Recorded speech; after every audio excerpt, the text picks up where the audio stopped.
विज्ञान ज्ञानों का ज्ञान हुआ आपके लिए और भी आसान। नमस्कार दोस्तों, मेरा नाम है सुशील। आप देख रहे हैं बहुत ही महत्वपूर्ण study YouTube channel my habits my power.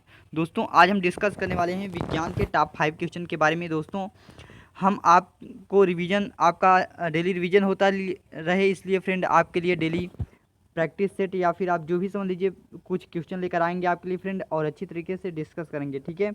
आज का फ्रेंड पहला क्वेश्चन है, ध्वनि किस रूप में यात्रा करती है। फ्रेंड, ध्वनि किस रूप में यात्रा करती है? तो फ्रेंड, ध्वनि आपका अनुदैर्ध्य तरंग के रूप में यात्रा करती है। किस रूप में? अनुदैर्ध्य तरंगे। ध्वनि तरंगे दोस्तों अनुदैर्ध्य तरंगे होती हैं। ठीक है, ध्यान दीजिएगा फ्रेंड, तरंगे दो प्रकार की होती हैं। पहला फ्रेंड आपका है विद्युत चुंबकीय तरंगे, दूसरा आपका है यांत्रिक तरंगे। ठीक है, विद्युत चुंबकीय तरंगों के संचरण के लिए दोस्तों, विद्युत चुंबकीय तरंगों के संचरण के लिए माध्यम की आवश्यकता नहीं होती है, जबकि फ्रेंड यांत्रिक तरंगों के संचरण के लिए आपकी माध्यम की आवश्यकता होती है। ठीक है, इतना बात ध्यान रखिएगा।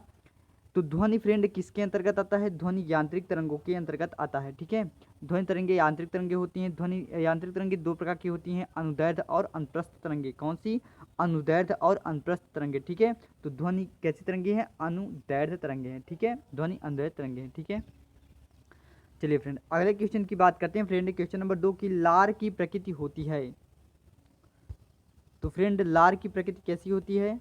तो फ्रेंड, लार की जो प्रकृति है फ्रेंड, ये होती है अम्लीय। ठीक है, लार अम्लीय होता है फ्रेंड, आप जानते हैं, क्योंकि इसका पीएच मान, ठीक है, पोटेंशियल ऑफ हाइड्रोजन कहें, ठीक है, या पावर ऑफ हाइड्रोजन कहें, जो भी कह लीजिए, इसका पीएच मान कितना होता है फ्रेंड? इसका पीएच मान होता है 6.5। कितना? 6.5। ठीक है, 6.5 होता है इसका पीएच मान। और आप जानते हैं किसी भी तत्व का, किसी भी पदार्थ का अगर पीएच मान फ्रेंड 7 से अधिक है तो वो क्षारीय होता है, 7 से कम है तो अम्लीय होता है। ठीक है, इसलिए फ्रेंड लार का पीएच मान 6.5 है तो ये कैसा होगा? अम्लीय होगा। ठीक है फ्रेंड, लार कैसा होगा? अम्लीय। अगले क्वेश्चन की फ्रेंड बात करते हैं, ताप मापने की इकाई है। तो फ्रेंड, ताप मापने की आप जानते हैं 4 इकाइयाँ होती हैं। ठीक है, साधारण जो हम ताप मापते हैं, किसी भी वस्तु का ताप मापते हैं, ठीक है, तो वो किस प्रकार से फ्रेंड मापते हैं? किसी भी वस्तु का जब हमें ताप मापना होता है फ्रेंड, तो वहाँ पे हम प्रयोग करते हैं नॉर्मली डिग्री सेल्सियस। ठीक है, जिससे पहले दोस्तों डिग्री सेंटीग्रेड कहा जाता था। ठीक है, डिग्री सेल्सियस। ठीक है, और दोस्तों इसके अलावा फ़ारेनहाइट, जो कि मेडिकल लाइन में ज़्यादातर यूज किया जाता है, आप जानते हैं, फीवर वगैरह जब होता है तो वहाँ पे टेम्परेचर मापने के लिए हम डिग्री फ़ारेनहाइट का उपयोग करते हैं। ठीक है, और फ्रेंड इसी बात पर आप बताइए कि कितना होता है आपका नॉर्मल टेम्परेचर मानव का कितना होता है? तो आप जानते हैं 37 डिग्री सेल्सियस ना फ्रेंड। और अगर फ़ारेनहाइट की बात करें, जब हमें नॉर्मल कितना होता है, तो फ़ारेनहाइट की बात करें तो 98.6 डिग्री फ़ारेनहाइट आपका नॉर्मल मनुष्य का टेम्परेचर होता है। ठीक है, चलिए फ्रेंड बात करते हैं, आपका हो गया डिग्री सेल्सियस हो गया। ठीक है, और आपका दूसरा हो गया डिग्री फ़ारेनहाइट हो गया, तीसरा हो गया फ्रेंड केल्विन। ठीक है, ध्यान दीजिएगा, केल्विन में डिग्री नहीं लगाया जाता है, केल्विन। ठीक है, इसको किस से रिप्रेजेंट करते हैं? अगला फ्रेंड है र्यूमर। ठीक है, डिग्री र्यूमर भी कह सकते हैं इसे। ठीक है, चलिए फ्रेंड अगला फ्रेंड बात करते हैं, गोबर गैस में, सॉरी फ्रेंड, अगला है फ्रेंड, मानव रक्त का पीएच मान लगभग है। तो दोस्तों, मानव रक्त का पीएच मान कितना होता है? तो फ्रेंड, मानव रक्त का पीएच मान कितना होता है?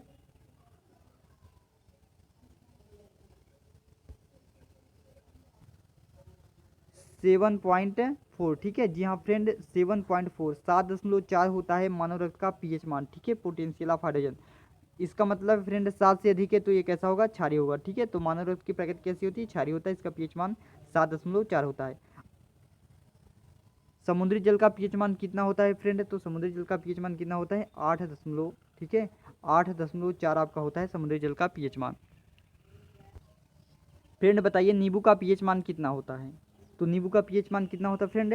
2.2 होता है। ठीक है, और सिरके की बात करें तो 2.4, और शराब की बात करें तो 2.8। ठीक है फ्रेंड, हमारा ट्रिक भी यही था, जब हमने याद करने के लिए आपको बताया था, पीएच मान याद करने के लिए जो हम वीडियो बनाए उसमें आपको बताए थे 2.2, 2.4, 2.8। ठीक है, नींबू से सिरका बनता है, सिरके से शराब। 2.2, 2.4, 2.8। ठीक है, दुगना करते जाएंगे तो प्राप्त हो जाएगा।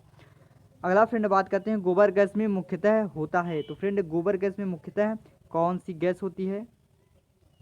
तो गोबर गैस में मुख्यतः दोस्तों कौन सी गैस होती है? तो दोस्तों ये आपका मीथेन। ठीक है, मेथेन कहें या मीथेन कहें, ये दोस्तों मुख्यतः इसका संगठन होता है गोबर गैस। ठीक है फ्रेंड, गोबर गैस की बात करें या कीचड़ में जो गैस उत्पन्न होता है कोयले की खानों में, ये जो भी दलदली स्थानों पे दोस्तों गैस होता है वो मुख्यतः कौन सी गैस होती है? Methane gas. ठीक है दोस्तों, आप जानते हैं मीथेन आपका एल्केन श्रेणी का पहला सदस्य है। ठीक है, जिसका फार्मूला आप जानते हैं क्या होता है? CnH2n+2। ठीक है फ्रेंड, ये एल्केन श्रेणी का फार्मूला है एल्केन का। ठीक है, एल्केन श्रेणी का पहला सदस्य है आपका मीथेन। ठीक है, तो गोबर गैस में मुख्यतः क्या पाया जाता है? मीथेन। दोस्तों ध्यान दीजिएगा, कई बार दोस्तों एग्जाम में क्वेश्चन इस प्रकार से आ चुके हैं कि जो एलपीजी सिलेंडर होता है फ्रेंड, एलपीजी जो सिलेंडर होता है दोस्तों, उसमें उसका मुख्य संगठन क्या होता है? तो दोस्तों वो क्या होता है? ब्यूटेन। ठीक है, ब्यूटेन मुख्य रूप से उसमें भरा जाता है। ठीक है फ्रेंड, और ब्यूटेन और प्रोपेन दोनों होता है, लेकिन ब्यूटेन आपका लगभग 90% से अधिक होता है। ठीक है, मिलते हैं फ्रेंड अगले वीडियो में, तब तक के लिए नमस्कार, जय हिंद, जय भारत।